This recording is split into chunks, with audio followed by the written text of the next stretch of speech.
Soy Roberto Labaña, nací un 24 de marzo, una fecha particular en Argentina, de 1942. Me recibí como licenciado en Economía Política. Fui ministro de Economía y Producción entre abril del 2002 y diciembre del 2005.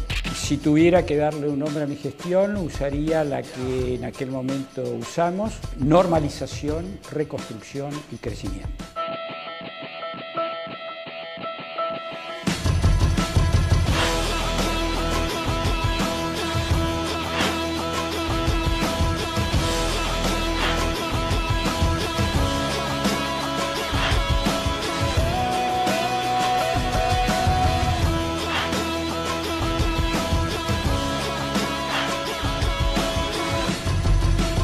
Hay que pensar para gobernar.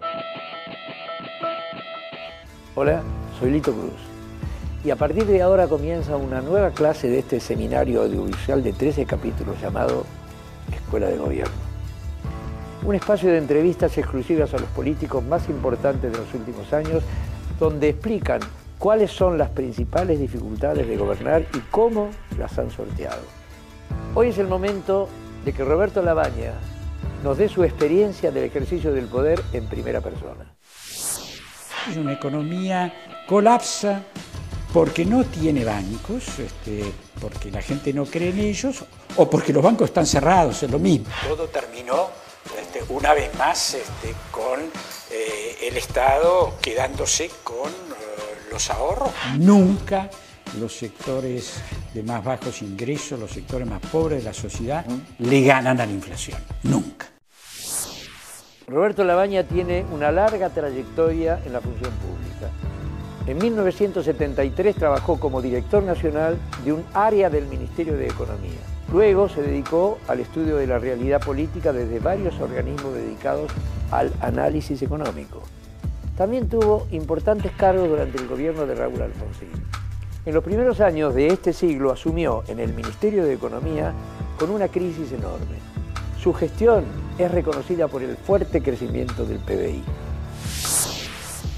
¿La gobernabilidad de un país está determinada por la estabilidad económica? No, la gobernabilidad de un país es mucho más amplio que esto. Desde ya los aspectos sociales, la calidad institucional, el andamiaje político cuentan. Lo que ocurre es que en todas las sociedades, y particularmente en sociedades que todavía están en proceso de desarrollo, como es el caso de Argentina y de toda América del Sur, el peso de las cuestiones estrictamente económicas, por el impacto social que tiene sobre la población, es muy fuerte. Pero reducir la gobernabilidad de la economía me parece precisamente uno de los errores que en algunos momentos del pasado se han cometido. La economía tiene que ir de la mano con el resto de los aspectos. La economía tiene que ir de la mano con el resto de los aspectos, particularmente con los aspectos institucionales, con los aspectos políticos y desde ya con la visión social. En la crisis del 2001 había aflorado una frase: que se vayan todos. ¿Cómo lo interpretó usted? Mire, yo creo que fue una manifestación de una gran frustración social, porque hay que acordarse que durante muchos años, con un aparato de gobierno y de propaganda muy fuerte, sobre todo quienes conducían la política económica en los años 90, le habían hecho creer a los argentinos, a todos, a la población en general, por ejemplo, que Argentina tenía el sistema bancario, y repito la frase textualmente, más sólido del mundo. Y todo terminó una vez más con el Estado quedándose con los ahorros.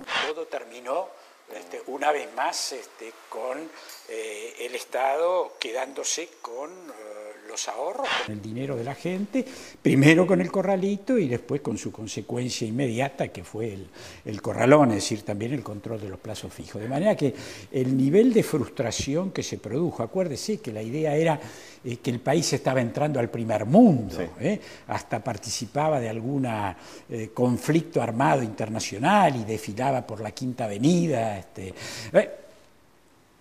La frustración fue fenomenal y me parece que ese fue el resultado. Durante el gobierno de Eduardo Duhalde, usted asumió en abril como ministro de Economía y Producción, cargo que fue ratificado durante el gobierno de Néstor Kirchner. ¿Cuáles fueron las prioridades que usted se trazó para su gestión? La primera definición que yo tomé era que no íbamos a formular un programa económico integral públicamente.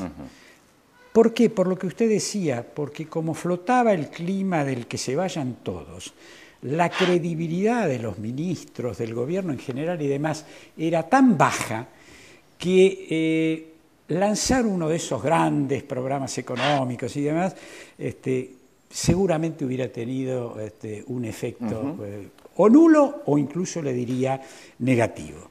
De manera tal que la primera decisión fue vamos a ir ejecutando el programa económico y social, siempre le recalco esto, económico y social, paso por paso, con hechos concretos.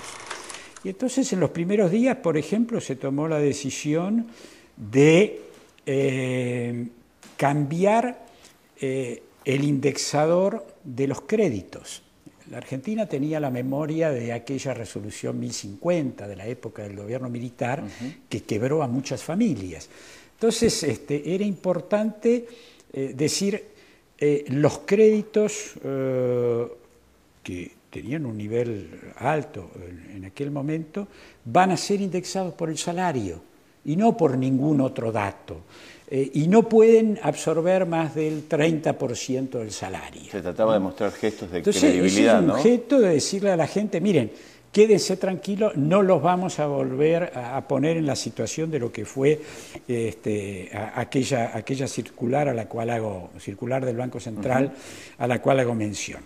La segunda cuestión fue decir los créditos hipotecarios que estaban empezando a dar lugar a un proceso de ejecuciones hipotecarias, se suspenden cuando se trata de vivienda única de un valor medio, de manera tal también de proteger a la gente que no perdiera su casa. Entonces, ese tipo de decisiones tomadas en los primeros días, otra fue, por ejemplo, no va a haber un canje compulsivo de los depósitos. Tanto los ministros que me precedieron como el Fondo Monetario exigían que hubiera un canje compulsivo, esto es que el Estado les diera por los depósitos que estaban en el corralito y en el corralón un bono obligatorio, punto. La definición fue vamos a tratar de lanzar bonos voluntarios y la gente elegirá dentro de las posibilidades que se tienen qué tipo de bono quiere y demás. Entonces, este tipo de cosas que atendieron a las familias, que atendieron la situación de la clase media y de los trabajadores, que atendieron la situación de los ahorristas, un poco diciéndoles, miren, no hay forma de devolverles el dinero, porque el dinero no está, porque se perdieron en los gobiernos anteriores, pero no los vamos a obligar a tomar un bono del Estado, sino que le vamos a ofrecer una serie de alternativas. Y estas cosas, más la reapertura de los bancos, por ejemplo, eso tuvo un efecto fundamental. Yo ni bien asumí, dije, el lunes abren los bancos, yo asumí en viernes, el lunes abren los bancos. Y los banqueros no querían abrir, porque usted se acuerda que los bancos estaban cubiertos, incluso con vallas y demás, para no ser atacados. Y mi planteo fue, miren, es muy sencillo, una economía colapsa porque no tiene bancos, porque la gente no cree en ellos, o porque los bancos están cerrados. Una economía colapsa porque no tiene bancos, porque la gente no cree en ellos, o porque los bancos están cerrados. Es lo mismo. De las dos cosas yo prefiero correr el riesgo de que los bancos estén abiertos.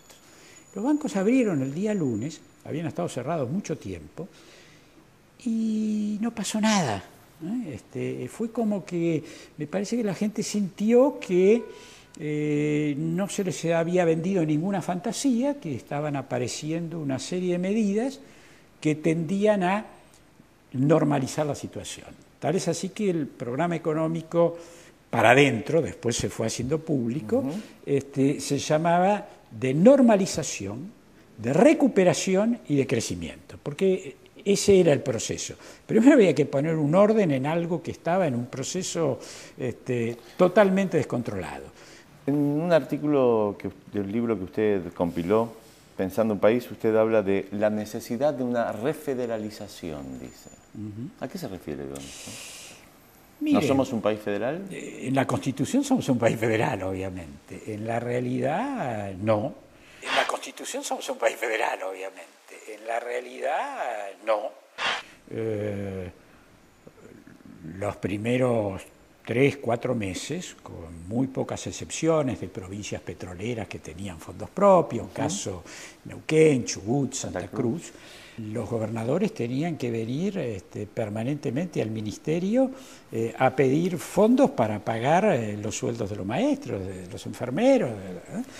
Bueno, eso no es un país federal, eso es un país absolutamente unitario. Entonces se fueron formulando programas, entre otros la renegociación de la deuda que las provincias tenían con la nación, dándoles plazos muy largos para pagar y demás, de manera que fueran recuperando sus propias cuentas. Y efectivamente así fue. En el año 2004, por ejemplo, ya estábamos bajo el gobierno de Kirchner, pero el programa había continuado igual.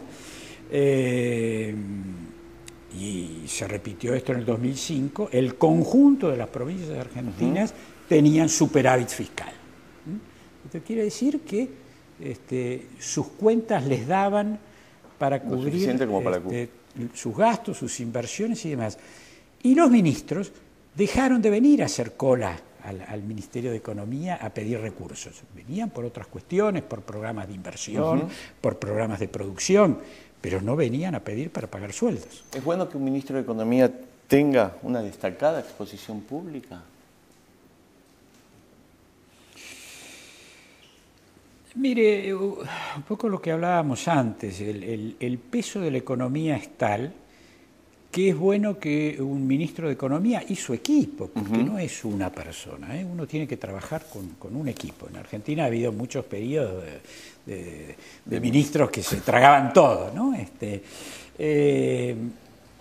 Aparezcan, expliquen, reciban a los sectores, es decir, porque uno tiene que tratar de explicar lo que se está haciendo, pero también se tiene que enriquecer tomando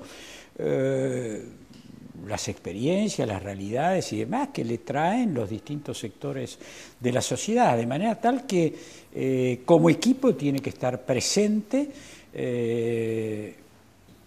sin por eso convertirse en una estrella. Como equipo tiene que estar presente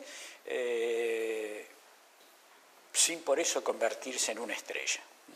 Roberto Labaña tiene la claridad suficiente para explicar sofisticadas medidas económicas de manera didáctica y en pocas palabras. Entre sus políticas más recordadas figura el desendeudamiento con el Fondo Monetario y la caída del desempleo, luego, recuerdan, ¿no?, la crisis del 2001. El contexto económico mundial fue el que habilitó la posibilidad o la oportunidad de un crecimiento entre lo que fue el periodo 2002-2006. Ah, no, todo lo contrario. Todo lo contrario. Esa es una de las versiones que la ortodoxia conservadora, un poco retrógrada, que existe en Argentina a nivel económico, trató de vender, porque ellos sostenían, por ejemplo, en el momento que yo asumí, que el país iba a un proceso de hiperinflación y a un proceso de profundizar la caída del nivel de producción, de lo que se llama el Producto Bruto del país, que ya había caído 16%, una cifra que no tiene muchos precedentes en el mundo. Y de repente ocurrió todo lo contrario. Esto lo decía también el Fondo Monetario, que obviamente se entiende muy bien con estos sectores. Entonces, tenían que explicar los errores de análisis que habían cometido. No, los datos concretos, mire, son muy sencillos. En primer lugar, nuestro principal socio económico-comercial, que es Brasil, estaba en recesión y estuvo en recesión hasta el año 2004. Eso significa que nos compraba menos y que nos ponía una presión para vendernos la producción que le sobraba mucho mayor. De manera tal que Brasil jugó totalmente en contra. La economía mundial estaba en un proceso semirrecesivo, tal es así que en aquel momento se llegó a tener una de las tasas de interés, usted sabe que las economías mundiales lo manejan en función de la tasa de interés, más bajas en muchísimos años. Las de ahora son un poquito más bajas porque la crisis es más grande, pero estábamos a nivel mundial, Estados Unidos y demás, en niveles del 1%, y hacía mucho tiempo que no había una situación de este tipo. ¿Por qué una tasa tan baja? Porque trataban de relanzar sus economías, de manera tal que estaban también en recesión. Y el precio de la soja, que es del cual siempre se habla, era del orden de los $230 la tonelada. Hoy es de 520. Hoy. Las condiciones mundiales sí cambiaron muy favorablemente para Argentina, particularmente por el precio de la soja en el año 2007, pero estamos hablando de 2003, 2004, 2005, de manera tal que no, las condiciones internacionales no ayudaron, jugaron en contra de Argentina en realidad. Ese proceso de crecimiento, ¿cuándo se ve discontinuado? ¿A partir de qué? Después del 2006. Mire, hay un cambio de política económica importante a partir del año, algún punto del año 2006, no solo económica, también hubo cambios institucionales importantes, del cual podemos hablar si usted quiere, pero particularmente a partir del año 2007 ya el cambio es muy sensible y lo que ocurre es que aparecen dos cosas que muchas veces aparecían en la economía argentina del pasado.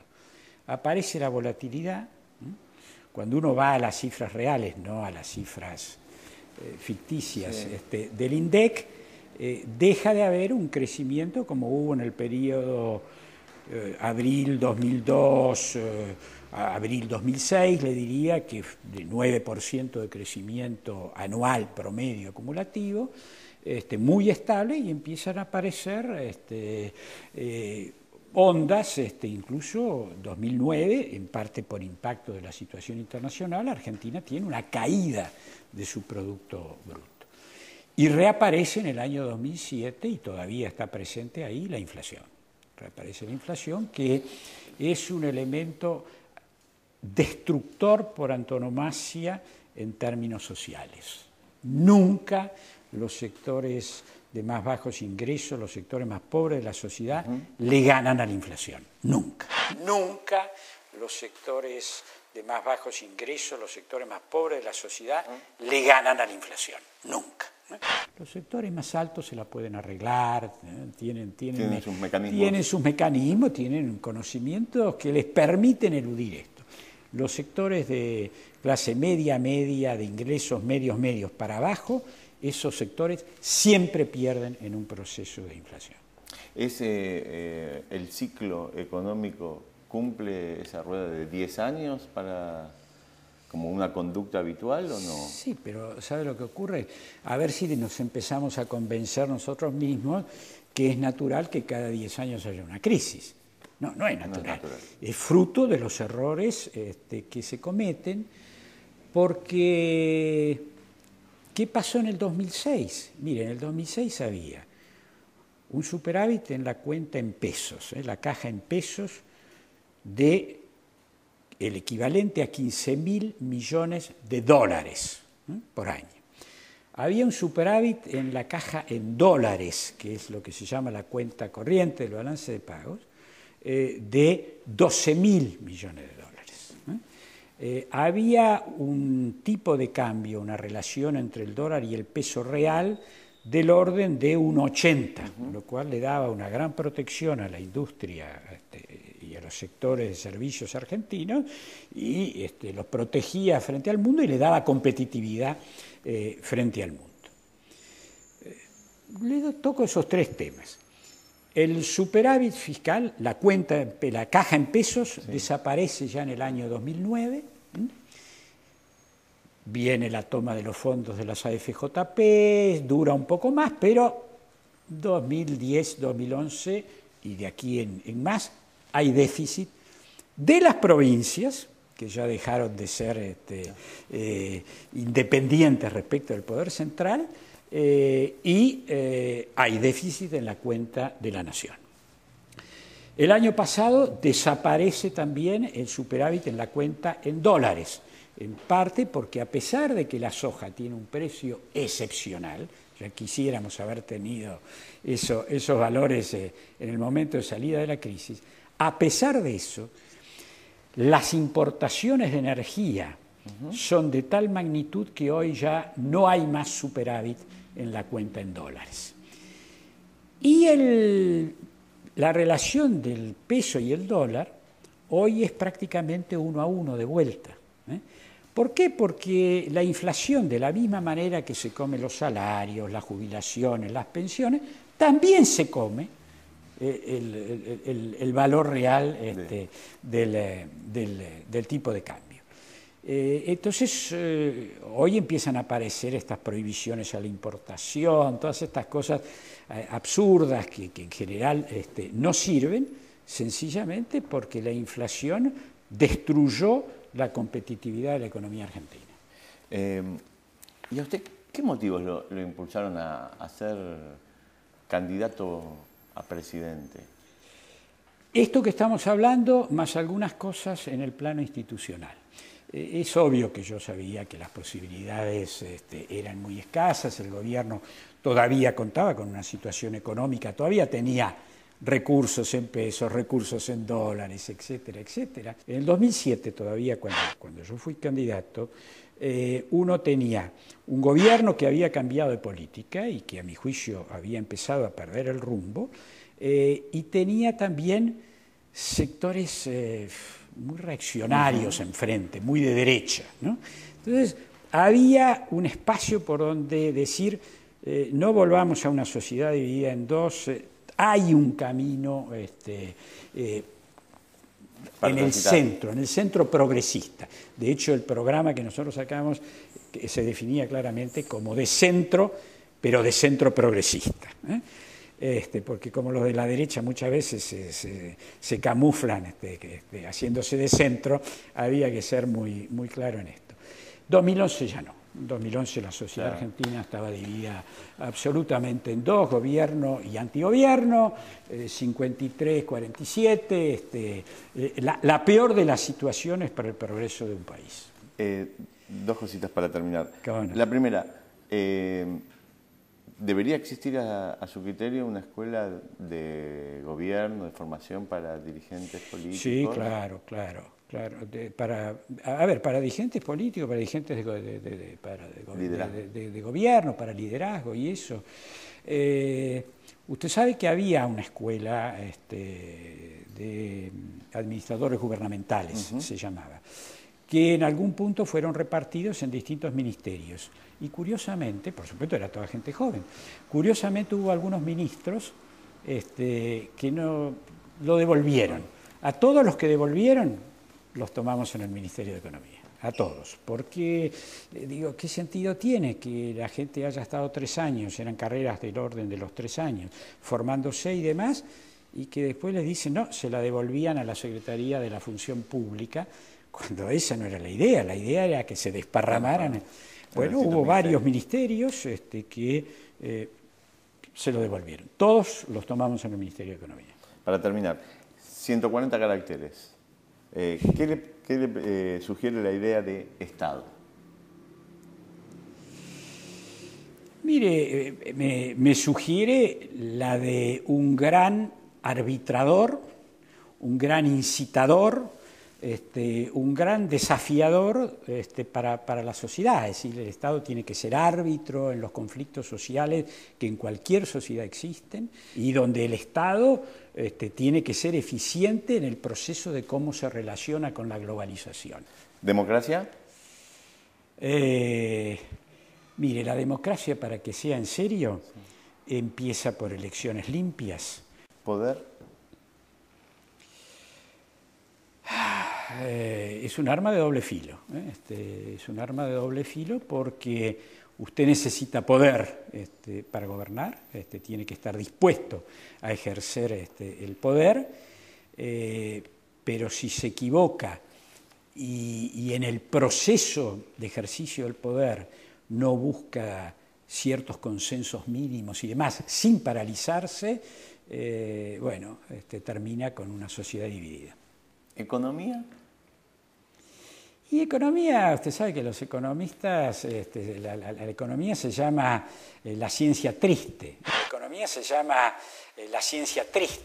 Doctor Labaña, muchas gracias por haber participado del ciclo de la Escuela de Gobierno. Así pasó por Escuela de Gobierno Roberto Labaña, uno de los políticos y economistas más importantes de los últimos años. Gracias a su experiencia, el exministro demostró facilidad para explicar de manera clara las dificultades que tiene el ejercicio del poder, incluso en un marco de crisis. Todo gobierno necesita tener una cualidad que está marcada por políticas solidarias, participativas y transparentes. La propia participación de los vecinos pone sobre la mesa un problema concreto. Cuando nos encerramos entre cuatro paredes y nos quedamos allí solos o con 2 o 3 asesores, nunca podemos pensar en la globalidad y en la complejidad que significa una provincia.